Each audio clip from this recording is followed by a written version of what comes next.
창원의 한 시민단체가 지난해 창원시의 순세계잉여금 1,258억 원을 주민 참여 예산으로 활용하자며 목소리를 높였습니다. 조금씩 둔화하던 물가 상승 폭이 다시 커졌습니다. 물가 상승률이 8월 들어 다시 3%대로 올랐습니다. 데일리 브리핑에서 짚어봅니다. 경남 지역 시민단체가 일본 제품 불매 운동을 선언했습니다. 이들은 일본 정부가 우리 바다에 핵테러를 강행하고 있다며 제품 불매 운동에 시민들의 동참을 호소했습니다.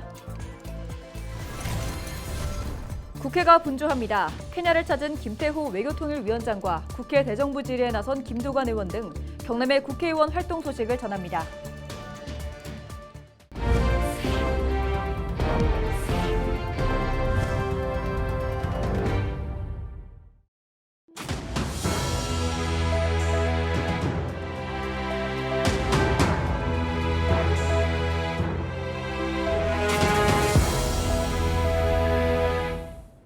시청자 여러분 안녕하십니까? 헬로티비 경남 뉴스입니다. 순세계잉여금이라고 들어보셨습니까? 정부나 지자체가 한 해 예산을 집행하고 남은 예산을 말합니다. 지난해 창원시의 순세계잉여금은 1,250억 원 정도였는데요. 한 시민단체가 남는 예산을 주민 참여 예산으로 활용하자고 제안했습니다. 표영민 기자의 보도입니다. 창원시 완월동 행정복지센터 신축 공사 현장. 손전제 사업이 차질을 빚다 올해 겨우 첫 삽을 떴습니다. 신청사 건립에 투입되는 예산은 108억 원. 이 예산은 지난해까지 편성하고도 집행하지 못해 남긴 예산, 이른바 순세계잉여금으로 잡혀 창원시 재정 건전성에 부정적인 영향을 줬습니다. 이와 같은 창원시의 순세계잉여금은 2019년 3,876억 원에서 2020년에는 1,674억 원, 2021년 1,548억 원, 지난해 1,258억 원으로 매년 감소하고 있긴 하지만 1,000억 원 이상이 남고 있습니다. 상황이 이렇자 한 시민단체가 잘 쓰지 못해 남은 예산을 주민 참여 예산으로 활용할 것을 제안했습니다. 지난해 전체 창원시 예산이 4조 9천억 원이었는데 주민 참여 예산은 고작 50억 원으로 전체 예산의 0.1%도 안 된다는 이유에서입니다. 예산을 지금 실제로 주민들에게 돌려서 참여 예산이 1%가 아니라 실제로 그 남는 예산이 주민에게 돌아가도록 해줬으면 좋겠다라는 취지에서 이 대회를 계속 진행하고 있습니다. 창원시는 지난해 발생한 순세계잉여금은 이미 시민들을 위해 사용되고 있다고 말했습니다. 제1의 초경안 재원으로 활용해 복지와 도시 인프라 확대 등 공공사업과 시민 정책에 예산을 배분했다는 겁니다. 그리고 순세계잉여금은 우리 모든 시 전체 모든 사업에 대해서 어떻게 이제 배분을 하는 거지. 그 순세계잉여금은 1,258억이 있으니 뭐 주민참여 예산을 뭐 기존 50억에서 100억으로 올리자, 순세계잉여금 돈을 사용하자 이런 개념으로 이어지지는 않거든요. 한편 시민단체는 다음 달까지 지역 주민들의 목소리를 담은 요구안을 만들어 내년 창원시 예산에 반영될 수 있도록 요구할 예정입니다. 헬로티비 뉴스 표영민입니다.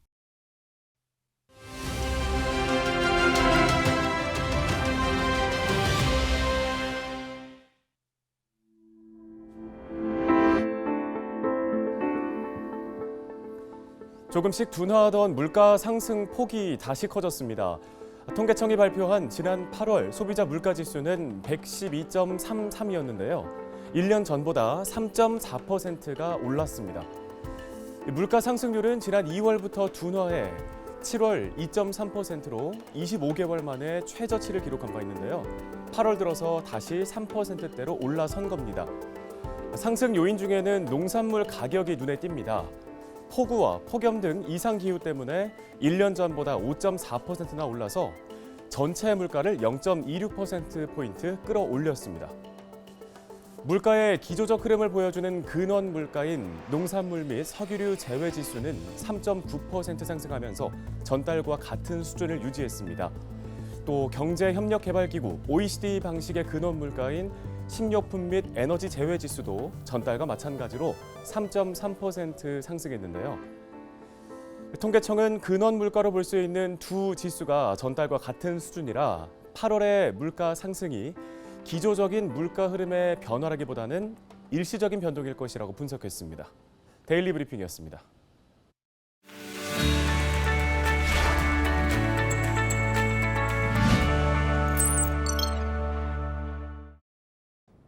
우리 지역 국회의원들의 활동 소식을 전해드리는 국회는 지금 시간입니다. 먼저 김태호 국회의원 소식으로 시작합니다. 정부의 식량원조 사업 현장을 점검하고 아프리카 기후 정상회의 개막식에 참석하기 위해 김태호 외교통일위원장이 케냐를 찾았습니다. 김태호 외교통일위원장은 현지 시각으로 4일 모세스 웨탄굴라 케냐 하원 의장을 만났습니다. 이 자리에서 두 사람은 한국과 케냐, 아프리카의 관계 발전과 협력 강화 방안을 논의했습니다.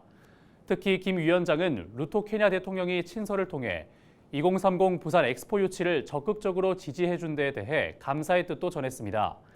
케냐 하원 의장은 김 위원장에게 한국과는 1964년 수교 이래 우호적인 관계를 유지해왔고 케냐는 단기간에 많은 성장을 이룩한 한국으로부터 많은 교훈을 얻고 있다고 말했습니다. 이어서 최형두 국회의원 소식입니다. 지난 주말인 3일 사천 삼천포대교 공원에서 우주항공청 특별법 통과 촉구를 위한 범도민 걸기 대회가 열렸습니다. 이 자리에는 최형두 국민의힘 경남도당 위원장과 사천시 남해군 하동군 하영재 국회의원도 참석했습니다.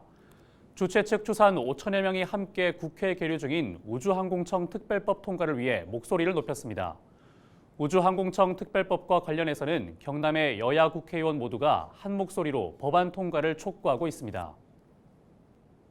계속해서 김두관 국회의원 소식입니다. 더불어민주당 김두관 국회의원이 지난 5일 국회에서 정부를 향해 날이선 질문을 쏟아냈습니다. 김 의원은 국회 본회의 정치 분야에 관한 대정부 질문에서 한덕수 국무총리에게 대통령의 발언대로 우리 사회의 공산 세력, 공산주의 추종 세력이 있다면 누구라고 생각하는가라고 물었습니다. 그러면서 아세안 10개국 중 베트남은 사회주의 국가고 베트남 국부로 추앙받는 호찌민 주석도 공산당원이라며 이념이 가장 중요하다는 대통령이 베트남 공산당 출신 지도자를 왜 만난다고 생각하냐고 말했습니다. 이에 대해 한 총리는 지금 의원님께서 적절하지 못한 그런 시각의 이념 차원에서 볼 일은 아니다라고 답했습니다. 최근 국방부가 육군사관학교에 있는 홍범도 장군의 흉상을 철거하겠다고 밝히면서 여야 정치권 공방이 이어지고 있습니다. 지금까지 우리 지역 국회의원들의 활동 소식을 전해드리는 국회는 지금이었습니다.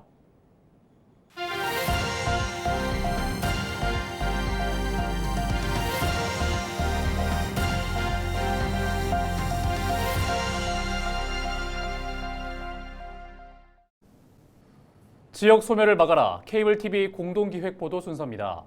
전국 대도시 중 가장 먼저 초고령 사회에 진입한 부산에서는 5개 자치구가 인구 감소 지역 또는 관심 지역으로 지정된 실정입니다. 올해부터 이 지역을 중심으로 생활 인구를 늘리기 위한 워케이션 유치가 본격 추진되고 있습니다. 원도심의 인구 감소 위기를 극복할 해결책이 될지 관심이 모아지고 있습니다. SK 브로드밴드 박재한 기자가 보도합니다. 책상에서 고개를 들면 푸른 바다를 품은 북항이 펼쳐집니다. 삼복도로를 따라 펼쳐진 원도심도 한눈에 들어옵니다. 올해 초 부산역 옆에 문을 연 부산 워케이션 거점센터입니다. 워케이션은 일과 여가를 합친 말로 원하는 곳에서 일과 여행을 함께하는 새로운 일문화입니다. 거점센터는 700여 제곱미터 규모로 다양한 형태의 업무 공간과 회의실, 휴식 공간 등을 제공합니다. 이 밖에 영도구에 2곳의 위성센터, 부산 전역에 12곳의 파트너 센터도 마련됐습니다. 부산시는 인구 감소를 겪고 있는 원도심에 워케이션을 통한 생활인구 유입을 노리고 있습니다. 기업과 직장인의 초점을 맞춘 부산형 워케이션입니다. 7월 말 기준으로 부산형 워케이션을 신청한 기업은 모두 892개사입니다. 현재까지 527명이 부산을 다녀갔거나 방문이 확정됐고 608명은 일정을 조율 중입니다. 명확하게 업무 공간을 저희가 제공을 합니다. 그래서 거기서 낮에는 일을 하고 퇴근한 후에 또 관광지에 가서 휴양을 즐길 수 있는 프로그램들을 지원하고 있습니다. 이러한 부산의 경험을 통해서 기업 이전이나 기업 투자로 이어질 수 있는 선순환 체계를 구축하려는 게 저희 목표입니다. 부산시는 숙박 시 한 명당 하루 5만 원, 최대 50만 원의 숙박 바우처를 지원하고 5만 원 상당의 관광 바우처도 마련했습니다. 부산에서 창업을 하거나 기업 이전, 지사 설립을 원하는 기업에게는 혜택도 제공됩니다. 거점 센터가 생긴 거를 알고서는 이제 좀 가급적이면 자주 방문을 하려고 하거든요. 그러면은 와서 이제 정말 심과 일이 병행되는 약간 좀 힐링을 받으면서 그렇게 업무도 가능하고, 지금 이거 인구 소멸 위주의 구의 그 숙박들이 많이 올라가 있거든요. 그 중에서 동구가 괜찮은지 영도구가 괜찮은지 좀 많이 저는 정보를 많이 얻고 있어요. 시는 올해 인구 감소를 겪는 5개 자치구를 중심으로 위성센터를 10곳까지 늘리고 외국 기업 유치 등 시장 다변화도 추진할 계획입니다.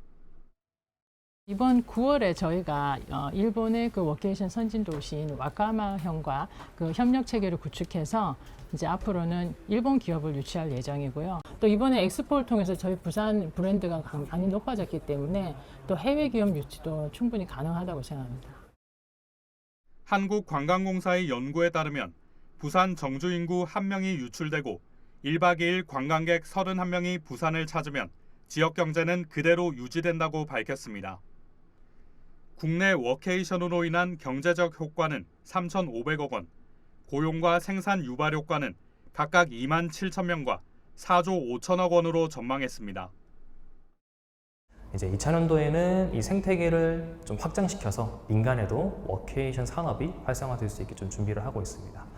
그런 부분에서 민간 운영사라는 공모를 진행을 하고 있고, 워케이션 산업이 민간에서 정착이 될 수 있게 저희가 보조금을 지원하고 워케이션 산업들을 그들이 운영할 수 있게 지원하는 프로그램을 준비하고 있습니다. 지방 소멸이라는 암울한 전망이 나오는 현실 속에 워케이션 사업이 지역을 살리는 작은 불씨가 될 수 있을지 기대를 모으고 있습니다. BTV 뉴스 박지한입니다.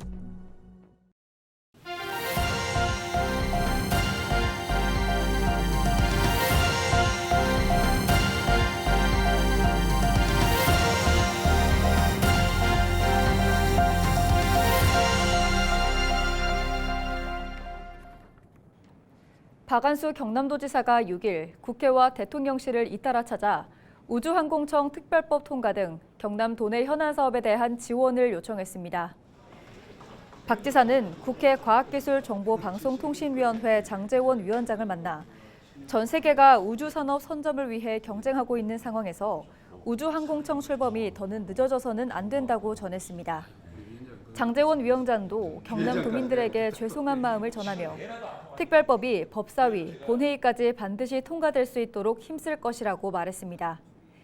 이어서 박 지사는 윤재옥 국민의힘 원내대표도 만나 우주항공청 특별법의 신속한 처리를 위해 10월 초 국회에서 본회의를 개회해 줄 것을 건의했습니다. 또 대통령실 정무수석을 방문해 우주항공 복합도시 전담기구 설치와 의과대학 신설 정원 확대 등을 건의했습니다. 한편 국회 과방위는 지난 5일 안건조정위원회를 열었습니다. 이후 과방위는 13일 전문가 토론회와 19일 한국항공우주연구원과 천문연구원 의견 청취 후 25일 우주항공청 특별법에 대한 결론을 짓기로 했습니다.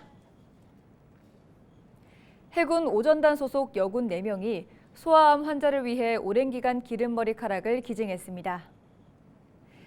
김혜진, 황보람, 전소휘 중사와 정동금 하사는 여군의 날인 6일 어린 암 환자를 위한 머리카락 나눔 운동본부인 어머나 운동본부에 수년간 기른 머리카락 120cm를 전했습니다. 모두 기증을 위해서는 25cm 이상의 머리카락이 필요하다는 것을 알고 수년간 미용 시술을 받지 않으며 모발을 관리해 왔습니다. 대한민국 여군은 지난 1956년 6.25 전쟁 당시 여자 의용군 교육대로 시작됐습니다. 이후 창설 3주년에 국방부 장관에게 최초 여군기를 받으며 매년 9월 6일이 여군의 날로 제정됐습니다. 일본 방사능 오염수 해양투기 저지 경남행동은 6일 경남도청 앞에서 기자회견을 열고 일본 제품 불매운동을 선언했습니다. 이들은 일본 정부가 우리 바다와 세계인의 바다에 핵테러를 감행하고 있다고 주장하며 불매운동으로 일본에 우리의 힘을 보여줘야 한다고 강조했습니다. 또 일본산 수산물 수입 금지 요구와 일본 제품 불매운동에 시민 동참을 호소했습니다.